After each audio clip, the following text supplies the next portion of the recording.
At 7:03 on a Monday morning in the South China Sea, approximately 14 nautical miles northwest of Subi Reef in the Spratly Islands, the officer of the deck aboard USS Rafael Peralta noted that the radar picture ahead of the ship had, sometime in the previous 40 minutes, become considerably more populated than radar pictures in this part of the ocean typically are at 7:03 on a Monday morning. Not more populated with tankers, which would have been unremarkable. Not more populated with fishing vessels operating in the usual scattered, commercially motivated pattern of boats that go where the fish are. More populated with 34 contacts organized in a geometric formation that bore no resemblance to anything a fishing fleet has ever done in the history of fishing. Spaced at intervals that suggested planning rather than fish, moving at between 4 and 6 knots on a collective heading that intercepted the Rafael Peralta's projected track at a point approximately 8 nautical miles ahead. The officer of the deck studied the radar picture for approximately 4 seconds. Then he called the Combat Information Center. "Quote, 0, quote," he said, in the tone of someone describing a radar picture rather than a crisis. Quote, 1, quote, the CIC acknowledged. The classification process took 11 minutes because 34 simultaneous contacts require 34 individual classification assessments, and the tactical action officer was thorough. At the end of 11 minutes, the classification was complete, and the result was 34 maritime militia vessels registered as civilian fishing boats, operated by crews whose connection to commercial fishing is, to put it charitably, supplementary to their primary operational function. The South China Sea Maritime Militia is one of the more transparent pretenses in contemporary geopolitics. These are not fishing boats that occasionally assist the military. They are militia vessels that carry fishing licenses as administrative documentation. The difference is operationally significant and legally complicated and absolutely apparent to anyone watching 34 of them maintain formation spacing to within 50 meters of their assigned positions while executing a coordinated arc maneuver in response to a U.S. Navy destroyer's heading change. Commercial fishing fleets do not respond to heading changes with coordinated arc maneuvers. Commercial fishing fleets go where the fish are. The fish, on this Monday morning, were not in a blocking arc formation 14 nautical miles northwest of Subi Reef. The militia vessels were.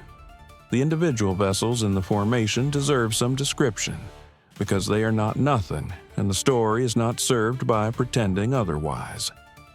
A Chinese maritime militia vessel in the South China Sea is typically a steel-hulled fishing boat between 30 and 60 meters in length, equipped with standard commercial maritime navigation and communication systems, and crewed by personnel whose training includes seamanship skills appropriate to extended ocean operations.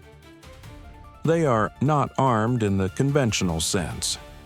No crew-served weapons, no missile systems, nothing that a customs inspection would flag as military hardware. This is by design. The design is the point. What they carry instead is organization. The formation discipline, the 34 vessels maintained from their assembly at 4:18 through the Peralta's transit at 7:22, was not the organization of commercial fishermen who happened to be in the same area. It was the organization of a military unit executing a planned tactical deployment. The spacing intervals, maintained to within 50 meters through 2 hours of pre-transit holding and through the Peralta's approach, reflected rehearsed procedures. The response to the Peralta's speed increase at 7:14, when the formation's component vessels received coordination instructions and began their gap-closing maneuver, reflected a command structure that the fishing boat registration documentation does not acknowledge, and the Maritime Militia Operational Framework does not officially discuss. The humor in the militia is never about the people. It is about the pretense. 34 steel-hulled vessels maintain a military formation discipline in response to naval command signals, registered as fishing boats, are a remarkable organizational achievement, dressed in institutional fiction. The fiction is maintained with complete seriousness by all parties who maintain it, which makes it simultaneously implausible and legally effective, which is the specific combination that makes it genuinely interesting as a strategic tool. What the Militia Fleet Coordinator, operating from a vessel at the northern end of the formation that the AN/SLQ-32 had classified as the command element within 3 minutes of the classification effort beginning, did not know was that the Rafael Peralta's sensor picture had not been the first notice of the formation's existence. The E-2D Advanced Hawkeye from USS Carl Vinson's embarked air wing, operating 212 nautical miles to the southeast, had been tracking the formation's assembly since 4:18 that morning. 2 hours and 45 minutes before the Peralta's own radar had the formation in its picture at usable range. The E-2D had watched 34 individual contacts converge on their assigned positions over a period of 1 hour and 53 minutes, settle into formation spacing, and hold. The entire assembly process had been recorded. The Rafael Peralta had known about the formation since 0431, when the E-2D's track data populated on the Link 16 data link and the Peralta's Night Watch section had noted, with the mild professional attention of a crew doing their job in the early morning hours, that a large formation of small contacts was assembling on a bearing ahead of their projected track. The ship had been preparing for this encounter for 2 hours and 32 minutes before the officer of the deck picked up the phone to call the CIC. Here is the vulnerability window in this story, because every story on this channel earns its tension honestly, and this one is no different. The Rafael Peralta is an R. Lee Burke-class Flight II, a guided missile destroyer. She displaces approximately 9,300 tons at full load, can make 30-plus knots, and carries a weapons suite that is, relative to 34 militia fishing boats, so disproportionate that listing the specific systems feels almost impolite. The Mark 45 5-inch gun can engage surface targets at ranges exceeding 20 nautical miles. The Harpoon anti-ship missiles could address the entire formation before the formation's component vessels had finished processing the sound of the first launch. The CIWS systems exist to handle threats considerably faster and more capable than anything the militia fleet carries. The vulnerability in this story was not the ship. The vulnerability was the legal and political framework within which the ship operated. The maritime militia vessels were registered civilian fishing boats. They were crewed by personnel who were, in their legal identity as documented in the ship registries, civilian fishermen. They were not displaying weapons. They had not transmitted threatening communications. They had positioned themselves in a blocking arc on a heading that intercepted the Peralta's track, which is an aggressive act within the gray zone of maritime law enforcement and territorial assertion, but is not in the legal vocabulary that U.S. rules of engagement are written in, an act that authorizes kinetic response against civilian registered vessels. The Peralta could not fire on them, not because she lacked the capability. The capability was overwhelming and self-evident, but because firing on civilian registered vessels in international waters, absent a direct and immediate threat of harm, would be the kind of decision that ends careers, generates international incidents, and provides Beijing with exactly the propaganda product that the entire militia operation was designed to produce if the Americans could be provoked into overreaction. For approximately 22 minutes, between 7:14, when the Peralta had closed to within 5 nautical miles of the formation's inner edge and the blocking geometry had become operationally real, and 0736, when the ship had worked through the formation using the maneuvering solution that the commanding officer had been developing since 640. The tactical situation was one where the most capable surface combatant in the immediate area was constrained not by any military capability the adversary possessed, but by the adversary's deliberate exploitation of the distinction between a fishing boat and a warship. 22 minutes. The formation's geometry had been carefully designed to make a straight-through transit uncomfortable, a course change visible and documentable as American yielding to Chinese pressure, and a stop-and-wait posture politically untenable for a freedom of navigation operation. All 3 of these assessments were correct. The commanding officer's solution was a 4th option that the formation's designers had not fully modeled. A speed increase to 22 knots combined with a series of course adjustments that navigated the Peralta through the blocking arc using the gaps between the militia vessel's formation spacing, turning the blocking formation's own geometry against itself by moving faster than the formation could close the gaps. 22 knots through a formation of vessels maintaining 4 to 6 knots creates geometry that favors the faster ship, in the same way that a running back moving at full speed through a defensive line that is standing still favors the running back. The militia vessels attempted to close their spacing as the Peralta entered the formation, but closing 50-meter gaps with vessels doing 5 knots against a 9,000-ton destroyer doing 22 required acceleration and turn rates that the militia vessels' commercial hulls could not execute quickly enough to matter. The Peralta was through the inner arc by 7:31 and clear of the formation's outer edge by 7:36. The commanding officer noted the time in the log. The officer of the deck noted the time in the bridge log. The senior watch petty officer in the CIC noted the time in the CIC log. 3 separate documents, 1 fact, transit complete, 7:36, no collision, no weapons employment, no course change that could be characterized as yielding to the formation's pressure. Now, let us discuss what the AN/SLQ-32V2 had been doing since 431, when the Link 16 feed from the E-2D first populated the militia formation in the Peralta's tactical picture.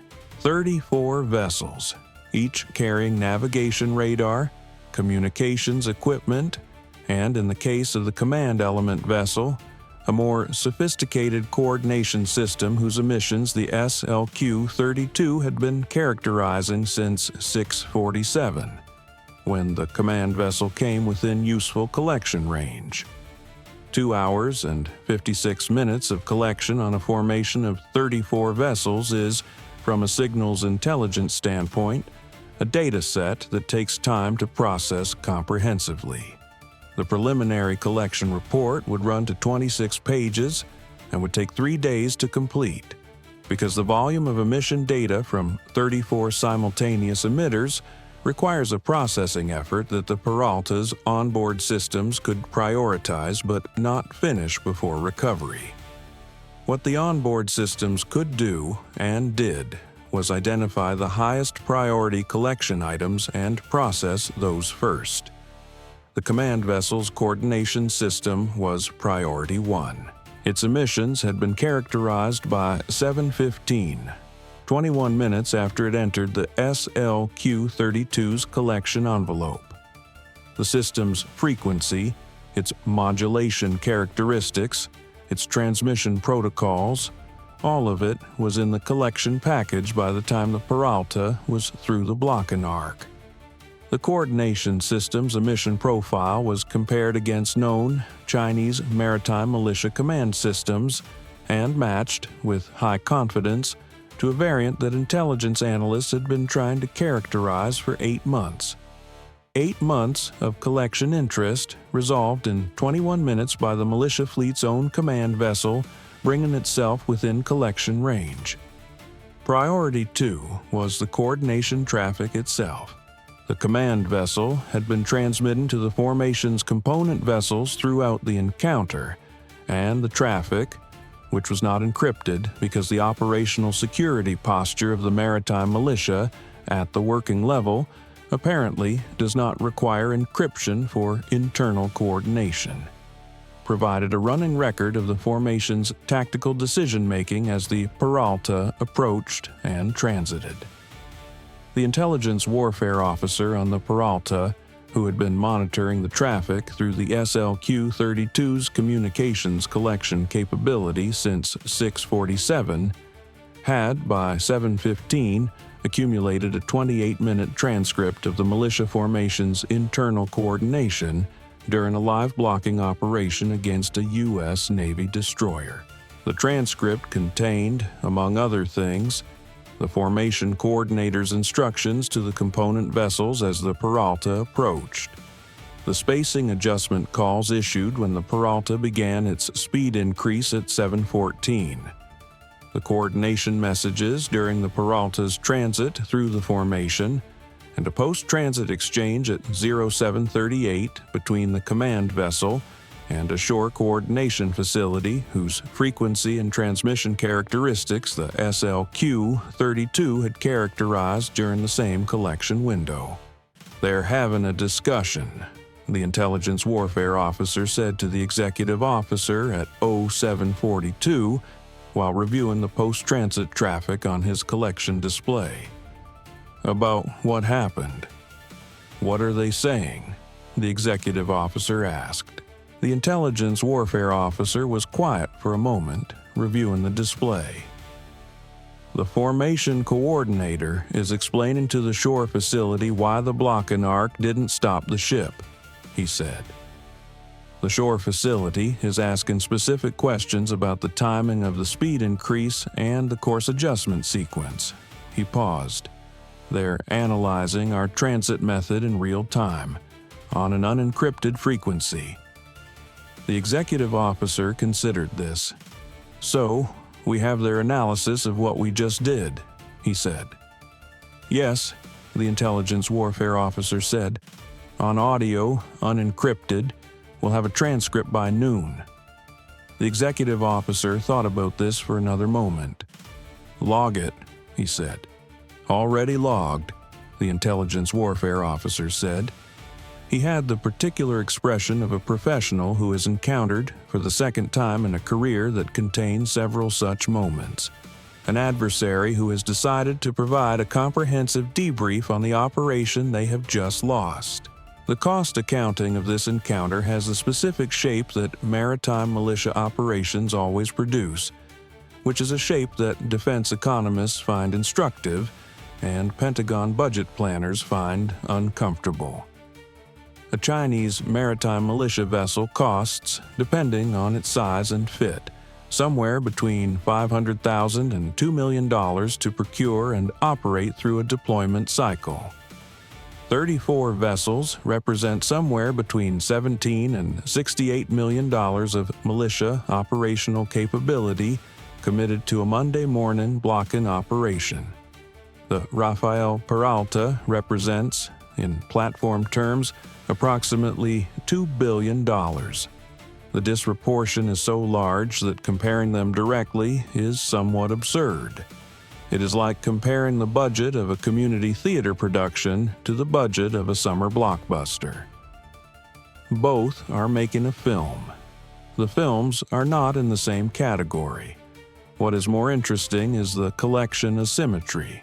The 34 militia vessels, in 3 hours of formation operation, generated a collection data set that will take 3 days to fully process, and that included the characterization of a maritime militia command system, that analysts had been trying to collect for 8 months, 28 minutes of unencrypted tactical coordination transcript during a live blocking operation, a post-transit analysis discussion on an unencrypted channel, and the identification of a shore coordination facility with a new transmission frequency that had not previously appeared in the collection database. The militia had brought 34 vessels and a coordinator to block a destroyer. The destroyer had brought a collection suite that turned the blocking operation into one of the more productive intelligence events of the Peralta's current deployment. The blocking operation lasted 22 minutes. The collection value will inform Pacific Fleet operations for considerably longer than that. A petty officer on the Peralta's weather deck, who had come up at 7:20 to check on a piece of equipment on the port side that had been reporting an intermittent fault, looked at the formation of small boats around the ship as the Peralta pushed through at 22 knots. The boats were small. The gap between them was tight at this speed, and the water being pushed aside by the Peralta's bow wave at 22 knots was enthusiastically redistributing itself across several of the militia vessel's decks as the ship passed. He watched this process with the mild interest of someone who has not been briefed on the full tactical situation and is observing it from a perspective that does not include that context. He completed his equipment check. The intermittent fault had resolved itself, as intermittent faults sometimes do when a ship begins moving at 22 knots and the vibration pattern changes. He noted in the maintenance log that the fault had cleared and the equipment was operational. He did not note anything about the 34 boats. They were not his equipment. At approximately 1400 local time in Beijing, the China Coast Guard and maritime authorities issued a statement confirming that Chinese maritime management vessels had successfully maintained order and enforced Chinese maritime law in waters adjacent to Chinese sovereign territory in the Nansha Islands. The statement described the American destroyer's transit as an illegal provocation that Chinese forces had responded to appropriately, and noted that China's determination to defend its maritime rights was firm and unwavering. The statement did not mention that the destroyer had transited through the blocking arc at 22 knots in 22 minutes. It did not mention the command system characterization, the unencrypted tactical coordination transcript, or the post-transit analysis discussion that was, at the time of the statement's release, in the process of being transcribed into a finished intelligence product. It did not mention that the militia coordinator's real-time analysis of the American transit method had been recorded and was now part of a collection package that would inform how Pacific Fleet planning staff assessed Chinese maritime militia tactical adaptations. The statement said the response had been appropriate. From Beijing's domestic audience perspective, it had been. From the Peralta's intelligence annex perspective, it had also been generous. The South China Sea is where it has always been. The militia formation had dispersed by 9 o'clock, returning to the scatter pattern of a commercial fishing fleet, which is what their documentation said they were. The shore coordination facility that had discussed the morning's results with the command vessel at 7:38 continued its operations on a frequency that was now in the collection database with a full transmission characterization. The next time it transmitted, any U.S. collection asset within range would know exactly what it was and what it was doing. The Rafael Peralta continued her FONOP transit. She exited the Spratly Islands operating area at 16:22 on course and on schedule. The commanding officer submitted his after-action report at 1400. The intelligence annex, cross-referenced to the separately filed collection report, was noted as running to 26 pages pending full processing. 26 pages from 34 fishing boats. The fish had nothing to do with any of it.